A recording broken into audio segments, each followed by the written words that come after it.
വഇദ് ഖുൽനാ ലിൽ മലായികത്തി ഇസ്ജുദൂ ലി ആദമ ഫസജദൂ ഇല്ലാ ഇബ്ലീസ അബാ വസ്തക്ബറ വകാന മിനൽ കാഫിരീൻ.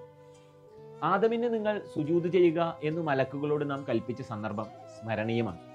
തത്സമയം അവരൊക്കെയും സുജൂദ് ചെയ്തു, ഇബ്ലീസ് ഒഴികെ. അവൻ വിസമ്മതിക്കുകയും അഹങ്കാരം പ്രകടിപ്പിക്കുകയുമാണ് ഉണ്ടായത്. നിഷേധികളിൽപ്പെട്ടവനായിരുന്നു അവൻ. അള്ളാഹു കൽപ്പിച്ച ഒരു സുജൂദ് ചെയ്യാൻ ഇബ്ലീസ് വിസമ്മതിച്ചതായിരുന്നു അള്ളാഹുവിന്റെ കാരുണ്യത്തിൽ നിന്ന് കാലാകാലം അവൻ അകറ്റി നിർത്തപ്പെടാൻ കാരണം. അതേസമയം ഇബ്ലീസിനെ കുറിച്ചും മുസ്ലിങ്ങളിലെ നമസ്കരിക്കാത്തവരെ കുറിച്ചും ആലോചിക്കുമ്പോഴാണ് അത്ഭുതം വ്യക്തമാവുക. ഇബ്ലീസ് സുജൂദ് ചെയ്യാൻ വിസമ്മതിച്ചത് ആദമിനായിരുന്നു. അതേസമയം നമസ്കാരം ഉപേക്ഷിക്കുന്നവൻ ആദമിന്റെയും റബ്ബിനാണ് സുജൂദ് ചെയ്യാൻ വിസമ്മതിക്കുന്നത്.